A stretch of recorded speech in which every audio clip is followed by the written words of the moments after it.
नमस्कार प्रिय दर्शकों, मैं हूं सूरज रवि गुप्ता और स्वागत करता हूं कर्क लग्न और राशि वाले नवंबर महीने का आपके जीवन का संपूर्ण मासिक राशिफल लेकर के।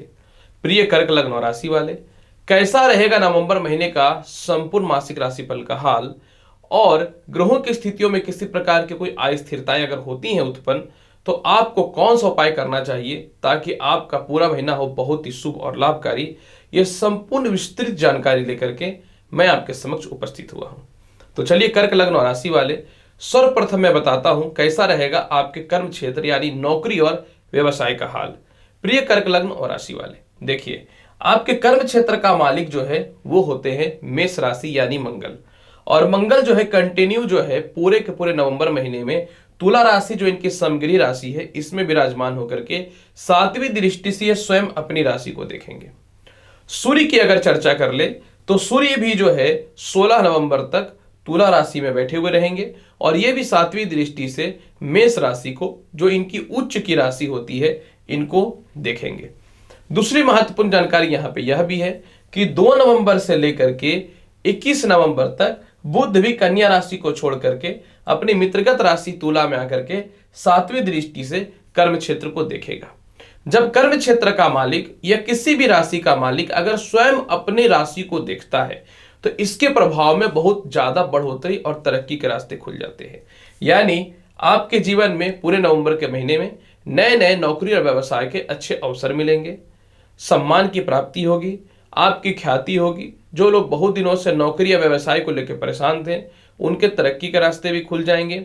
आपकी प्रभुता, आपके महत्व और आपकी इच्छा शक्ति जो दूसरों के सामने आप प्रेजेंट करना चाहते हैं वह निश्चित तौर पे देखेंगे। और इसके अलावा जो है आप अपने कर्म क्षेत्र को लेकर के बहुत ही सिंसियर रहिएगा और बहुत ही ज्यादा कह सकता हूं कि सफलता की ओर प्रेरित भी स्वयं से होइएगा।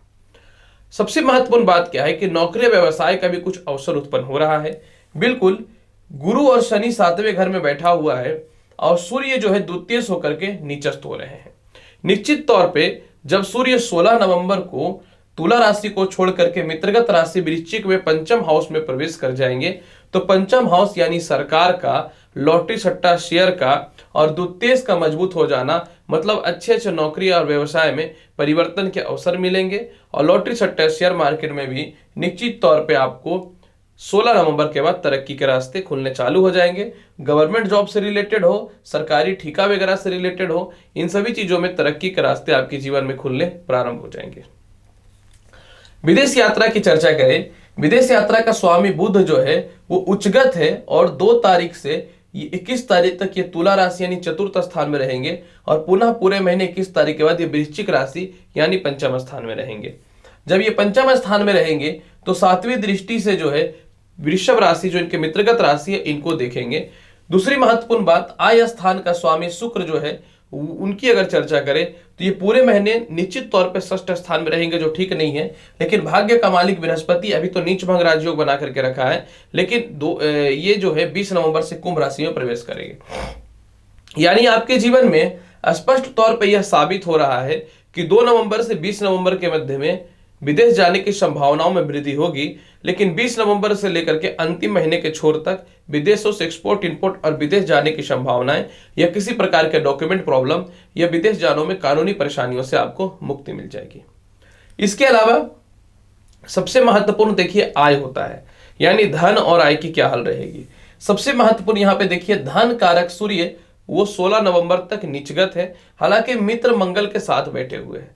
आय के मालिक का स्वामी भी शुक्र की स्थिति बहुत अच्छी नहीं साबित हो पा रही है, परंतु 16 नवंबर तक निश्चित तौर पे स्पष्ट तौर पे समझिएगा, क्योंकि आयस शुक्र षष्ठेश है, ठीक है समग्री राशि में है परंतु है तो षष्ठेश शुक्र ऐसे तो काल पुरुष की कुंडली में नीचगत हो जाता है और ऐसे शुभ नहीं माना जाता। अतः स्पष्ट तौर पे 16 नवंबर तक जब तक सूर्य तुला को छोड़कर वृश्चिक में ना आएंगे और 7वीं दृष्टि से आय स्थान को नहीं देखेंगे और द्वितीय पंचमेश हो जाएंगे, तब यानी 16 नवंबर के बाद ज्यादा धन की प्राप्ति होगी। 16 नवंबर के बाद चारों तरफ से धन, आय, फंसे हुए पैसे निकल जाएंगे, सरकारी कामकाज के पैसे निकल जाएंगे।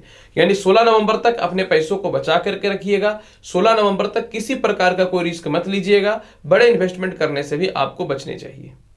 अगर हम दाम्पत्य जीवन और लव रिलेशन की चर्चा कर लेते हैं तो देखिए, दाम्पत्य जीवन कारक जो है आपकी कुंडली में गुरु और शनि है, और इधर नीचगत सूर्य भी हो चुका है, यानी चतुर्थ स्थान में। पंचमेश केतु बैठे हुए हैं, हालांकि केंद्र में है। एक तथ्य को समझने वाली बात है, सर्वप्रथम गुरु और शनि से नीच भंग राजयोग की स्थिति तो बन रहा है, और लेकिन द्वितीय की स्थिति बहुत अच्छी नहीं है। यानी जब तक विवाह के लिए ढंग के रिश्ते नहीं आएंगे तो विवाह होगा कैसे, ये सबसे महत्वपूर्ण है। तो यहाँ पे स्पष्ट तौर पे मैं यह देख पा रहा हूं कर्क लगन और राशि वाले कि जब सूर्य 16 नवंबर से पंचमेश हो जाएंगे और बृहस्पति जो है 20 नवंबर से कुंभ राशि में आ जाएंगे, तो विवाह के उपयुक्त तो अच्छे अच्छे रिश्ते आने चालू हो जाएंगे। क्योंकि अभी मंगल भी चतुर्थ दृष्टि से सप्तम स्थान को देख रहा है, और मंगल क्रूता ग्रह है, कुमार ग्रह है, ये स्वयं विवाह नहीं किए हैं तो नहीं चाहते हैं किसी का भी वैवाहिक जीवन ठीक हो। जैसा ही सूर्य 16 नवंबर को पंचम स्थान में आ जाएंगे, आपके वैवाहिक जीवन के रिश्ते भी अच्छे आने लगेंगे। लव से प्रेम से विवाह के योगों में वृद्धि दिखेगा, और सारे कॉम्प्लिकेशन जो चल रहे थे वह ठीक हो जाएंगे। अगर हम बात करें भाई बहनों से, रिश्तेदारों से कैसा रहेगा हाल, देखिए आपके छोटे भाई बहनों का स्थान का लॉर्ड तो बुध है, जो कंटिन्यू केंद्र और त्रिकोण से पूरे महीने गोचर करने वाला रहेगा।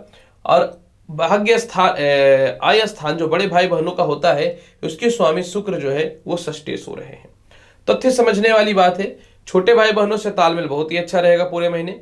रिश्तेदारों से तालमेल अच्छे रहेंगे, सरकारी कामकाज के लोगों से भी, बाहरी लोगों से भी तालमेल अच्छे रहेंगे, मित्रों से भी तालमेल बहुत ही अच्छे रहेंगे। और सबसे महत्वपूर्ण बात क्या है कि जब सूर्य 16 नवंबर को वृश्चिक राशि में आएंगे तो ये अपनी 7वीं दृष्टि से आय स्थान को देखेंगे।